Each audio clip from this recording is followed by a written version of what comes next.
You're watching Drake Wing Gaming. Enjoy the video.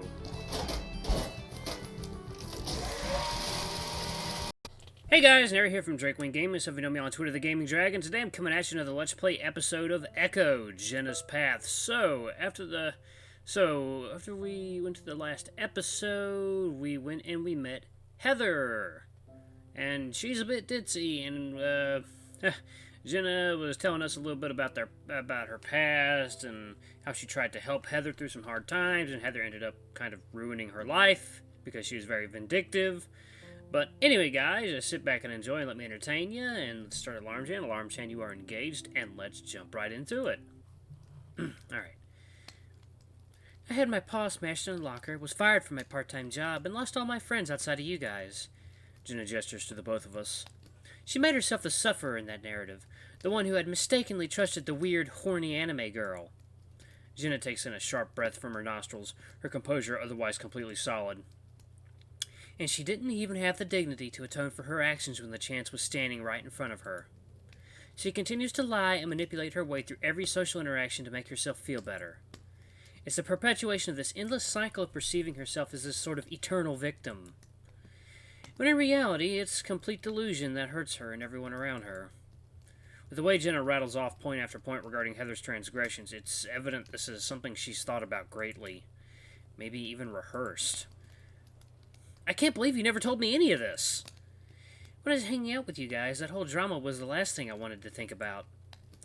You know, it was actually Leo who kept prodding me that something was wrong and insisted he help. I suppose he meant well enough. Down the hill a ways, the dusty shape of two figures can be seen emerging from an old shed. One of them pauses as he sees Heather sprinting off down the road, while the other ignores her and carries on. Eventually, though, both of them see us and begin making their way in our direction.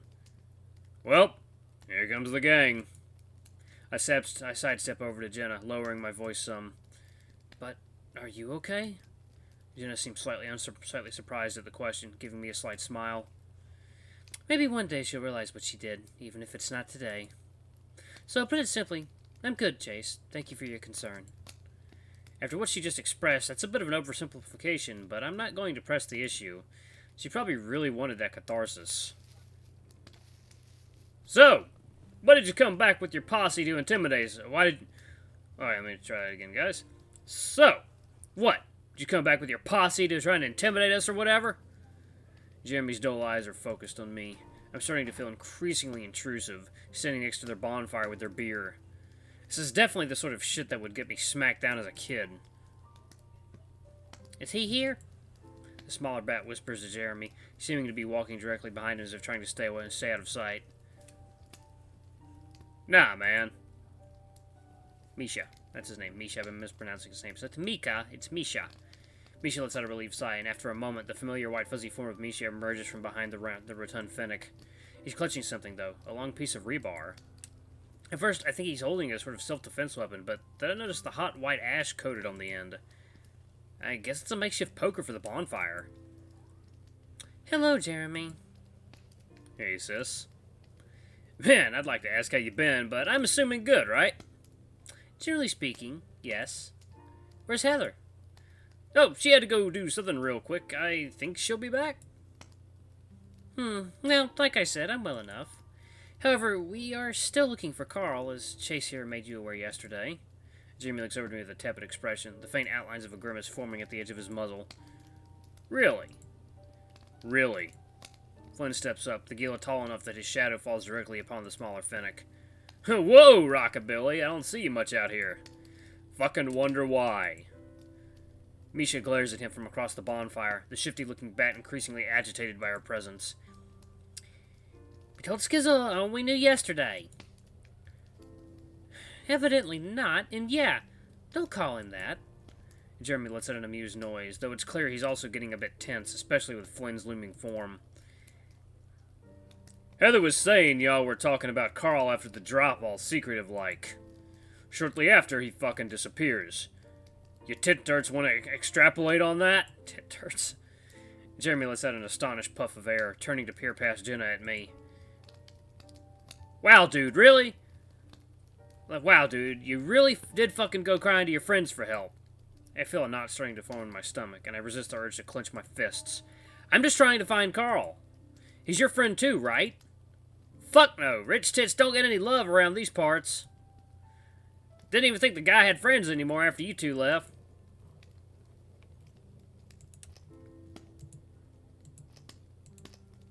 He points to Jenna and I. Flynn scowls but says nothing. Yo! Does Mommy Mayor know you're here? Misha's looking up at Flynn now. 'Cause I won't be harassed, bitch. Flynn actually laughs, exasperated beyond measure. Kid, you shut your mouth before I call your parents. I'm nearly 21 now. You can't do shit. Wow. He's that old? Yeah, I can call the sheriff on you for trespassing and an unpermitted burning during fire season, and they charge you as an adult. Ooh. Why is your ass here instead of them, bitch? Jenna rubs her temple with both paws. Okay, let's put a stop to that. We apologize for intruding on your Ahoa party, but we wouldn't be here if this wasn't serious. This ain't serious to me. Seems like a big joke seeing you clowns come back together. Micha, enough. Her tone is so stern and maternal that it visibly catches the bat off guard. He seems surprised that she remembers his name. Look, let's just have a seat, alright? Alright, sis. Whatever you say. Micha blinks at Jeremy's response, then grumbles quietly. Yeah, whatever. The bat looks over his shoulder before moving to one of the camping chairs and taking a seat. Jeremy does as well. Both seem to make a conscious effort not to sit in the princess ones. That's funny. Flint takes another swig from his beer and joins them. I hesitate a bit, but Jenna beckons me forward. As I sit, the singeing burn from the fire mixes with the glaring heat of the sun above, and it feels kind of like I'm slowly being cooked. It's incredibly uncomfortable, but I seem to be the only person bothered. Well, by the heat, that is. We got empanadas in the mini oven. Is that an offer? It's a threat. What? Dumbass. Boys. Micha shifts in his seat. He keeps looking to Jeremy as if wondering why he's even humoring this. He miserably pokes at the bonfire with his rebar, sparks flinging forth and dissipating in the desert dust. Jeremy, meanwhile, scoots his chair over and peers inside the little toaster oven-looking thing. It's hooked up by what looks like a 50-foot extension cord that goes into the shattered window of the nearby trailer.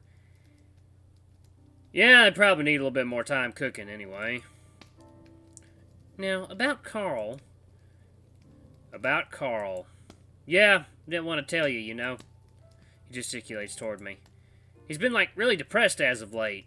I mean, anyone would get that impression if they talked to him a little. I think, once you're so rich you have everything you want and don't need to work, it fucks with you. Life alone ain't good enough, man. Now, if you know what's good for you, this stays between us, cool? He looks from Jenna to Flynn, and then finally to me. Misha's staring hard at Jeremy, the runty bat's lips thinned over his little fangs. Sure? Yeah, whatever. I suppose it depends. Flynn sighs loudly, placing his face in his hands. We didn't do nothing to Carl direct-like. He just kept telling me he wanted to feel something, you know? Didn't care what it was. Didn't care what it did to him. I kept telling him, nah, man, you're too soft for this, but he wasn't having it. So I gave him, a sample bag.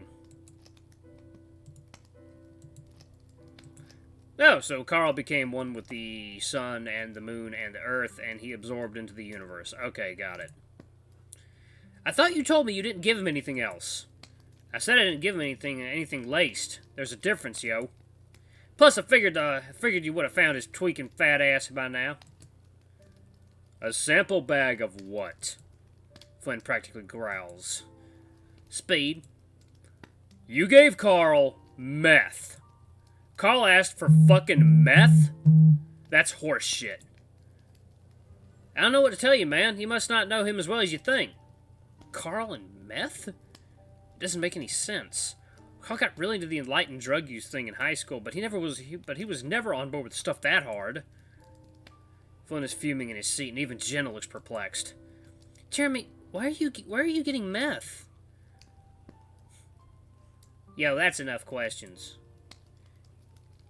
Yeah, out of respect to your situation and stuff, I thought you should know. But we ain't got anything more than that. God damn it. Flynn's face is pulled into a silent snarl, his eyes clenched shut. Jenna's just frowning to herself, her phone in her lap. No one says anything for a while. I have a million questions, but I don't think they'd answer any of them. For some reason, the first thing out of my mouth is, "What's an Ahoa party?" Jerry and Micha both look at me with quizzical expressions. Something that Keith came up with. Yeah, I mean, he's like happy and messeating or something. Well, not exactly happy, something more profound than that, I'm sure. Everything had a fucking deeper meaning with him, didn't it? Jeremy lets out a mirthless snark, the Finnick grabbing a few paper towels before taking the empanadas out and setting them on the small tray. Oh, hold on, let me adjust my feet. Yeah, but who's Keith? How the shit do you not remember Keith? Micha looks downright offended. He sounds familiar, I just can't put a face to the name. Well, you're in luck, Muspin.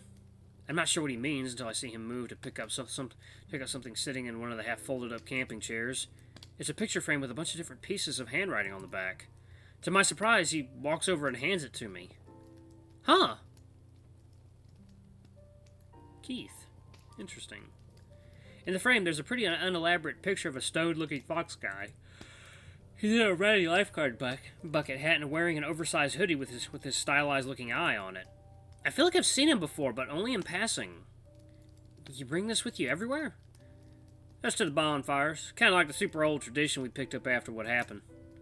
I know it's like super culty, creepy and shit, but Keith would have thought that was neat. He was all about that whole moral support, big brother vibe. What happened to him? The question's blunt, and this seems like one hell of a sensitive topic for these guys, but I'm genuinely curious. He went missing. One day he's here, slinging dope and playing foosball with us at that moldy shack he ran a bar out of, and the next, gone. Nobody knew where he went? Nope. Next thing we know, Micha poofed as well. The bat looks guilty, squirming in his seat. We didn't expect you to show back up either, though. Same goes to you, I guess. He looks over to Jenna. She responds with a polite smile and nothing more. Oh, fuck. What's going on here? As I hear... Clint. He's got, like, the raspy voice. What's going on here? As I hear Clint's voice, I see Micha quickly sit upright, visibly startled. There they are! Look! I told you! I didn't tell them anything! Heather is tugging at the weasel's tank top, but Clint quickly smacks her hand away. Clint. Looks like death. Emaciated, disheveled, teeth rotting out of his head, his fur falling out in pink lesions dotting his flesh.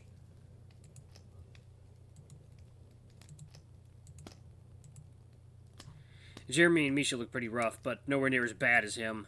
I quickly hand the Finnick his picture back. We were just leaving. Jenna pulls her purse tight to her side and stands up. Thank you for your hospitality. It was good seeing you again, Jeremy. I should fucking kill you three right here, you little cunt. Ooh, Jesus. Wow, Get the fuck out now. Go, go, go. I'm getting my fucking gun. I'm getting it.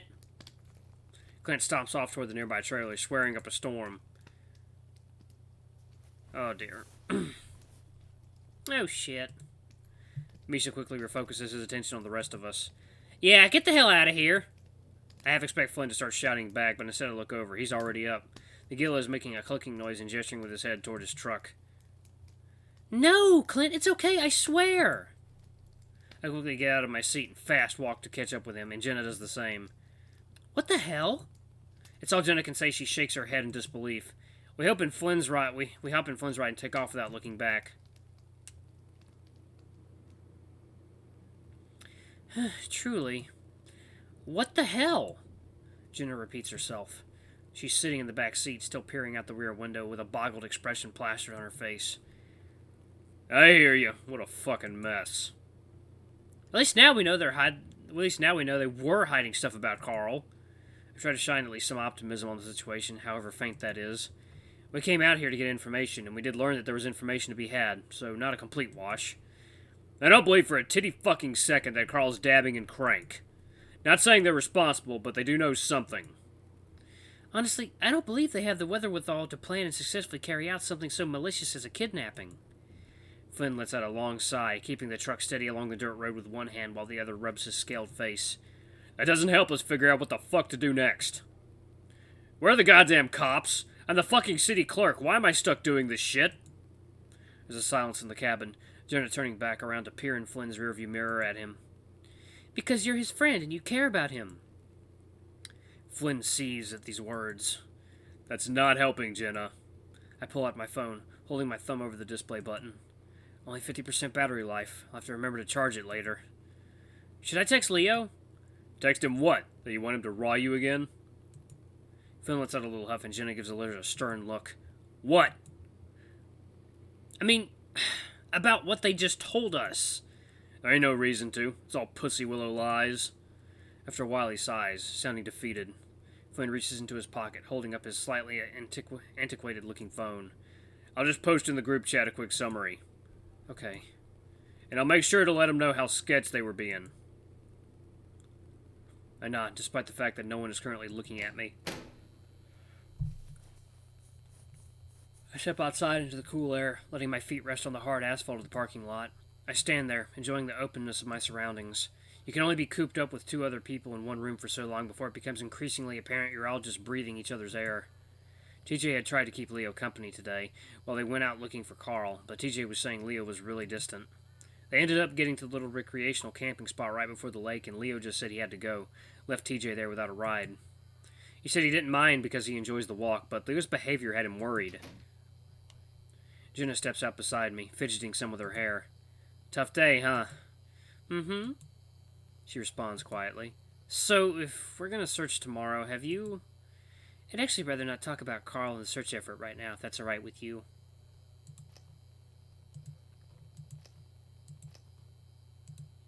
Jenna pauses, crossing her arms over her chest. I know that sounds bad, but we truly are doing everything we can for him, absolutely above and beyond. We've got a few more places on the outside of the town that Flynn and I were going to look at, as well as some more phone numbers to call. Flynn's going to text us with all the details in the morning, so that's settled. I let out a little exhale of relief. I honestly have no idea where else to look, so props to them if they were able to scrounge up a place or two. Well, what did you want to talk about then? Jenna leans up against the nearby post, luminescent light giving her fur a slight halo effect. She's looking at me now, eyes tired and the very faintest of smiles crossing her muzzle. To be quite honest, not much talking is needed. Her smile grows less faint, her tired demeanor shifting to something more akin to cozy warmth. It's infectious, and soon I'm smiling just the same. Your company is fine enough. Really? She nods. Well, same for you. That's good, then. It's very good. Great. She lulls her eyes, standing there with that look like she's waiting for something. It takes me a second to realize what for. Oh, so I'm just, gonna step over here. I take one comically large sidestep over toward where Jenna's standing, my tail swishing behind me in a low arc before slapping down on the pavement. Jenna lets out a little amused noise as she peers up at me, her own tail flicking in a contented sway. Oh? She cants her head, putting on a front of innocent curiosity as I approach. Whatever for? Well, maybe to do something like this. I place my paws on either side of her face. Her fur is so much softer than mine, with no oily sensation to it at all. I rub my thumb across her cheek, then lean down to plant my muzzle against hers. Our lips meet. Her touch is gentle, a comfortable yet intimate pressure.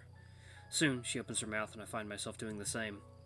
With Leo, it was always like some kind of tongue battle for dominance, which of course can be fun, but right now, this is nice.